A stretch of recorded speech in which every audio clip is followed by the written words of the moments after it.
Meus amigos, sejam bem-vindos a mais um vídeo aqui do canal. Faremos juntos o nosso planejamento de trabalho para essa quinta-feira, dia 3 de novembro. Estou me confundindo porque eu estou gravando ainda na terça-feira, porque eu vou estar viajando de volta para o Brasil, do Equador para o Brasil, durante essa quarta-feira. Não vou conseguir gravar, então já estou me adiantando, tá? Então, dia 3 de novembro, quinta-feira, um dia de Europa League e Conference League, rodada decisiva, tá? Diferente da Champions League, que é decidida em 2 dias, terça que foi decidido hoje e os jogos de amanhã.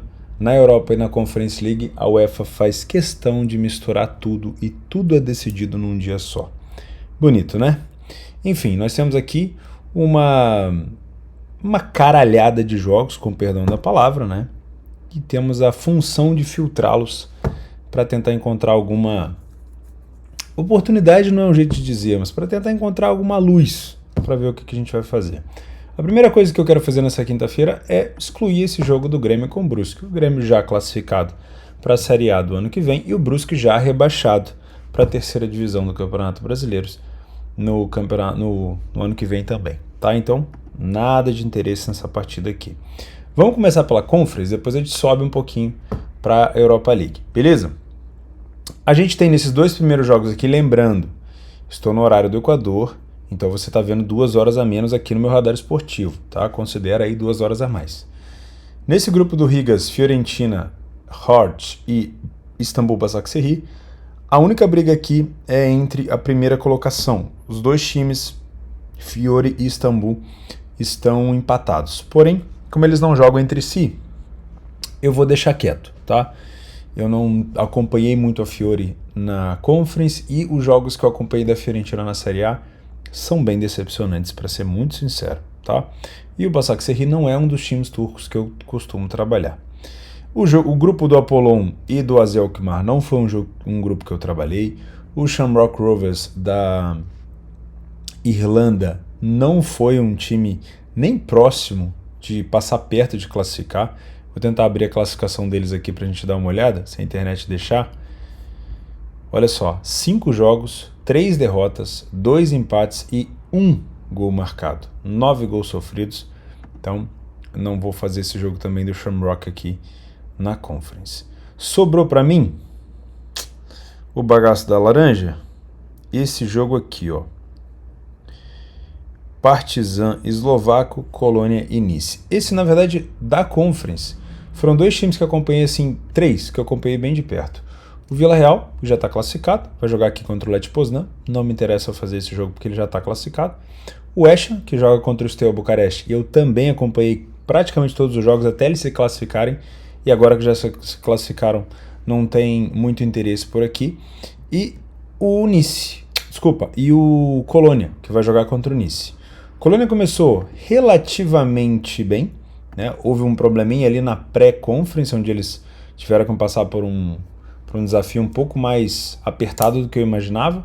Depois, na fase de grupos, começaram pontuando e aí depois começou a ladeira abaixo.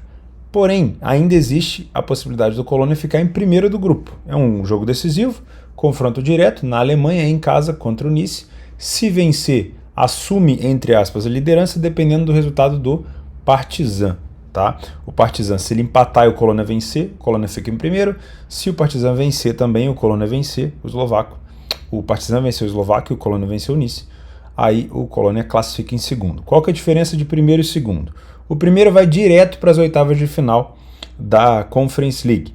O segundo disputa com quem desce da Europa League para a Conference League um playoff, tá? Então tem um sorteio. Esse segundo colocado enfrenta quem vem da Europa League para depois irem para a fase de oitavas da Conference League, tá? Então, vale a pena fazer esse jogo do Colônia? Olha, dos jogos que eu tenho trabalhado, eu acho que é o que eu mais tenho conhecimento para fazer. O Colônia é muito bom de contra-ataque, ainda melhor de bola aérea, então talvez eu venha para cá para trabalhar alguma coisa relacionada ao mercado de match odds, tá? Esse jogo do Partizan com o eslovaco, a única dica que eu deixo para vocês, eu não tenho acompanhado o Partizan, mas esse time do eslovaco é muito louco, tá? Um time que vai para cima mesmo sem dó, um time que, se eu não me engano, a última vez que eles se enfrentaram foi 3-3, tá? No jogo de ida. O eslovaco, olha só, ele bateu o Colônia, ele bateu o Nice, não, ele perdeu para o Nice, ele perdeu para o Nice em casa, venceu o Nice na França. E o Colônia, ele perdeu para o Colônia por 4-2 na Alemanha. Esse 4-2 que ele perdeu aqui da Alemanha foi um jogo onde ele estava perdendo por 2-0 e conseguiu empatar para 2-2 e depois o Colônia acabou fazendo. Então não é um time bobo, tá? Só um detalhe mesmo aqui para poder orquestrar o que vem pela frente. E apesar do Partizan precisar da vitória, o eslovaco não é um time bobo. E se fosse a possibilidade aqui, eu até trabalharia mercado de gols. Vou até marcar aqui com a possibilidade de ficar de olho em gols nesse jogo. Nos outros jogos, como eu falei, o Villarreal já está classificado, o West Ham já está classificado. O que mais? Eu acho que é só na Conference, tá? E a Fiore com o Istambul aqui teria alguma coisinha. A gente pode olhar aqui nos grupos, ó. Vamos lá de cima, ó. Istambul, Basaksehir e Fiorentina. Disputa direta aqui. 10 pontos cada um. O West Ham já está classificado. Existe uma disputa ali entre o Silkeborg e o Silkeborg e o Anderlecht pela segunda colocação. O Villarreal já está plenamente classificado. Também existe uma disputa entre o Beersheva e o Lech Poznan pela segunda colocação. No grupo do Colônia, como eu falei, o Colônia pega o líder Nice na Alemanha e o Partizan recebe o eslovaco dentro de casa. No grupo do AZ, existe ainda uma briga pela liderança aqui entre o Dnipro contra o AZ Alkmaar, mas não é um grupo que eu tenho feito. O Djurgården já está plenamente classificado, existe uma disputa aqui entre o Molde e o Ghent. No grupo G, Sivasspor, acredito que já esteja classificado também, mas o Cluj e o Slavia podem alcançar 10 pontos, então o Sivasspor enfrenta o Slavia, que tem 7 fora de casa, aí tem que ver o confronto direto, tá? Mas também não é um grupo que eu estava trabalhando. O Slovan Bratislava e o Basel empatados com 8, ainda tem chance também o Pionic, né? Então um grupo bem aberto que também não estava acompanhando, tá? Então da Europa League eu deixei só o grupo lá do Colônia, que é onde eu me sinto mais confortável, da Conference League. Na Europa League eu já marquei algumas coisas aqui, porque é muito jogo para poder lembrar, mas vamos lá. Primeiro jogo interessante é o jogo entre Real Sociedad e United. Vocês vão lembrar, foi a abertura da Europa League desse ano, fase de grupos. A Real Sociedad venceu o time do United na Inglaterra por 1-0, não foi? Acho que foi isso, foi 1-0. Jogo onde o United estreava com muita expectativa, mesmo sendo uma competição abaixo do que eles gostam de jogar, que é a Liga dos Campeões, com o Cristiano Ronaldo em campo, se eu não estou enganado, e o Real Sociedad foi plenamente superior, tá? Foi um jogo onde o United, assim, começou com uma hora esmagada, mercado extremamente acreditando, e a Real Sociedad ditando o ritmo do jogo e acabou vencendo. Não acho aqui que é o mesmo United. O United melhorou demais com o Ten Hag, vem fazendo uma campanha extremamente diferente. Vocês estão vendo aqui, ó, nos últimos 4 jogos foram 4 vitórias? Exatamente. Tirando esse empate com o Chelsea aqui, ó, fora de casa, né? Olha só, a última derrota foi para o City. Ou seja, em 10 jogos o United perdeu uma partida para o City e empatou 2 com o Newcastle e com o Chelsea. 2 bons adversários. Ou seja, é outro United. A Real Sociedad pode estar, vou dar uma olhada aqui, ó, oscilante, não é um time ruim. Nos últimos 10 jogos também só perdeu 2, para o Valladolid e para o Betis, mas não é o mesmo United, então acredito que de jogo aqui dá para trabalhar o match odds. O United ainda consegue buscar a liderança do grupo se vencer o Real Sociedad por mais de um gol de diferença. Lembrando que o primeiro jogo entre eles foi 1-0 para a Sociedad, então para passar no confronto direto, o United teria que vencer por mais de um gol de diferença, tá? Eu viria para trabalhar match odds, se eu conseguisse trabalhar esse jogo, obviamente. No jogo do grupo entre Midtjylland, Sturm Graz, Feyenoord e Lazio, eu quero trabalhar gols nesse jogo aqui entre Feyenoord e Lazio, jogo extremamente importante. Todos os times têm chance de classificação, tá? O Midtjylland, ele é o último do grupo, mas o Feyenoord consegue se classificar, mesmo que seja em segundo. O primeiro jogo entre eles foi 4-2 para a equipe da Lazio, na Itália. E das outras vezes que o Feyenoord enfrentou times dentro de casa, olha só, ele bateu... Olha, ele fez 2-2 com o Midtjylland, depois ele, de novo, 2-2 com o Midtjylland em casa, e teve um outro jogo contra o Sturm Graz, foi 6-0. Ou seja, dentro de casa, ele teve um jogo com 4 gols e outro com 6 gols, e agora vai fazer esse jogo com a Lazio. E a Lazio sinceramente, depois de ter metido 4 no Feyenoord em casa. Eu acho que tem essa possibilidade também de buscar gols aqui. Para match odds, para mim, assim, pelo estilo de jogo das duas equipes, a Lazio é uma equipe também que costuma recuar para poder contra-atacar, me parece um pouco arriscado trabalhar match odds. Eu ficaria mais com o mercado de gols, tá? Daí descendo, nós temos aqui o grupo entre Betis, Helsinki, Roma e Ludogorets. O jogo do Betis com o Helsinki não vale de nada, tá? O Helsinki não vai se classificar para a Liga, para a Conference League, para a Conference League, só tem um ponto. A Roma, nesse momento, ocupa a posição de Conference League. A Roma, que é a atual campeã da Conference League, para quem não se lembra, tá? Se eu não me engano, venceu o PSV ou o Feyenoord na final. Foi alguma coisa assim, se eu não estou com a memória muito ruim. O jogo que importa mesmo é esse jogo da Roma com o Ludogorets. O jogo da ida, o Ludogorets venceu por 2-1, se não me falha a memória exatamente. E a Roma, nesse momento, precisa decidir o que quer da vida, tá? A gente vem falando aqui que a Roma, ao longo dessa competição, ela simplesmente ignorou completamente. Jogos dentro e fora de casa, a Roma já poderia estar classificada há muito tempo, né? E assim, por imaginar que a Roma já venceu a Conference, era de se imaginar uma Roma um pouquinho mais interessada na Europa League. Não foi o que aconteceu, tá? Não sei se é porque o grupo era fraco e não desafiou tanto a equipe.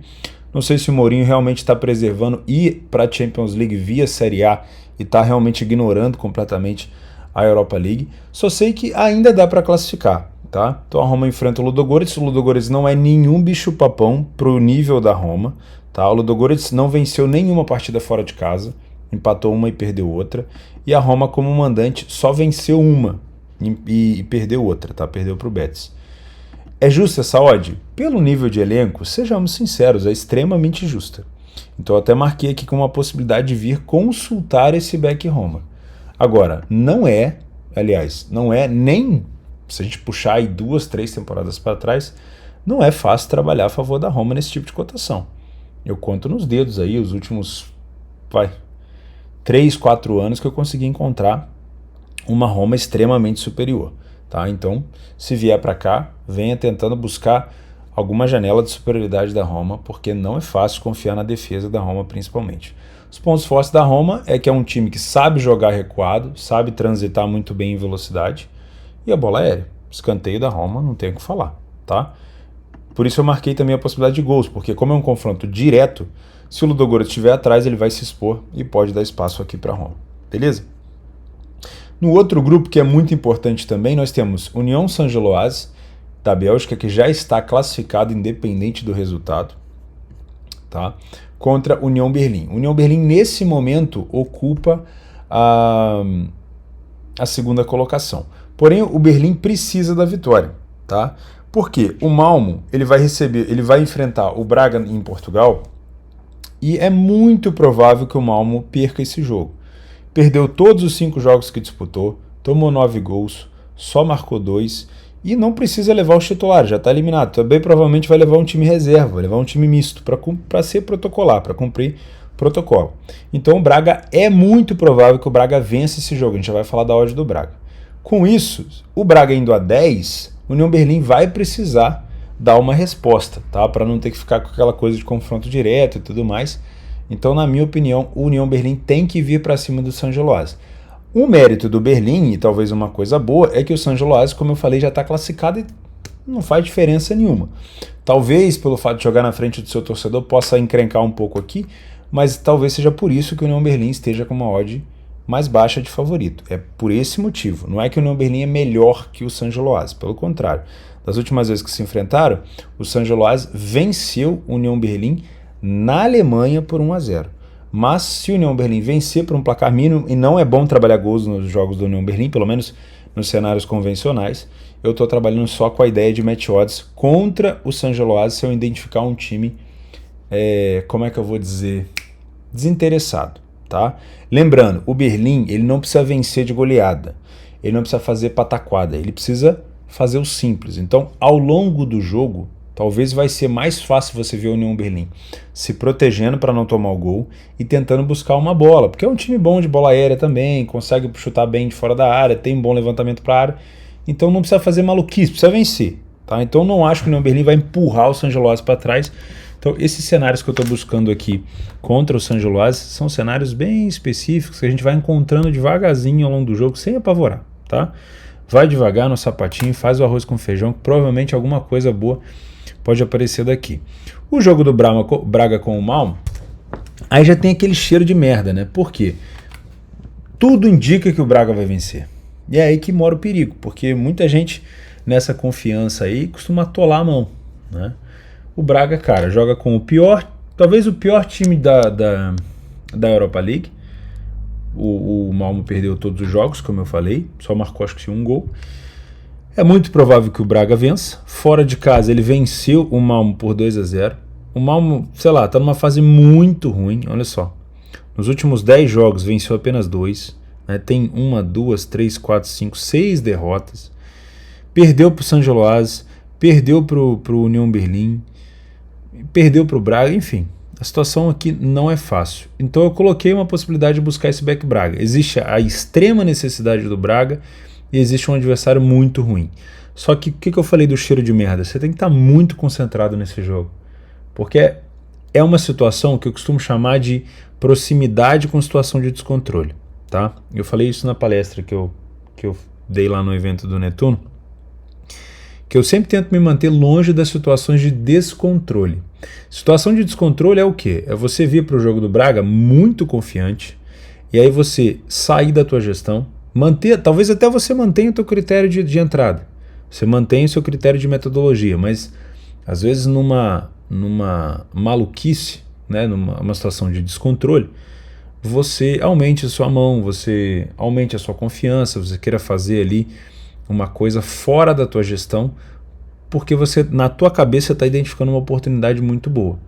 Eu não duvido que seja uma oportunidade interessante para ficar de olho, mas para sair do que você está acostumado, não te aconselho. É uma situação de descontrole, porque se der errado, se o Malmo sair na frente, você vai estar muito mais próximo de não obedecer os critérios da tua metodologia, às vezes de deixar aberta uma posição que era para você fechar, de não aceitar um prejuízo que era para você aceitar, porque é uma situação que é difícil de engolir, né? Que é o famoso, mas era para ter acontecido. Enfim, não existe certeza nenhuma no futebol, tá?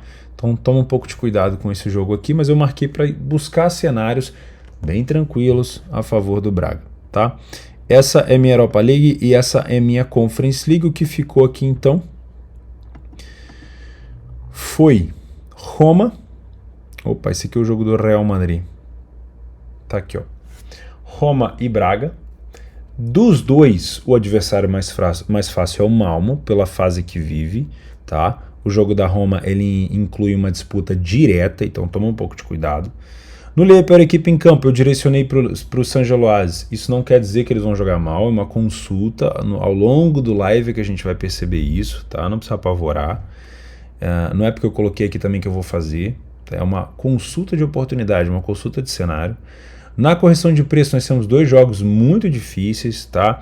Não é porque o mercado colocou o Colônia como favorito que o Colônia vai vencer. O Nice é o primeiro do grupo, ele tem que ser respeitado, tá? E o Colônia pode sim se complicar aqui, a gente pode ter situações para correção de preço. Ao mesmo tempo da Real Sociedad. Lembre-se, toda vez que o time inglês está em campo em competições da UEFA, a gente tem muita liquidez, muito peso do dinheiro, muita crença, mas uma coisa a favor do United também é que o United agora não é mais aquele United. O United melhorou, pelo menos ele tem uma cara agora, né? Então não vai ser tão fácil assim para a Sociedad. Sobre os mercados de gols, eu marquei aqui o Feyenoord com a Lazio, que tudo indica que foi um grupo de muitos gols, que a gente pode ter também um desespero aqui no final. O eslovaco é um adversário também que proporciona muito espaço para com quem ele joga, tá? E a Roma com o Ludogorets, de preferência que a Roma esteja na frente, tá? O Ludogorets na Itália talvez esteja muito mais focado em proteger a vantagem do que contra-atacar. A Roma na frente abre pra gente uma possibilidade muito maior de buscar cenários de gols. Beleza? Então é isso, eu vou ficando por aqui. A gente se vê, se Deus quiser, agora no Brasil. Boa quinta-feira para vocês, bom trabalho. Agora eu tô pedindo no final do vídeo, tá? Se inscreve no canal, beleza? Se inscreve no canal, se você ficou até aqui, deixa o like no vídeo que ajuda bastante também. Um grande abraço para vocês e é sempre um prazer.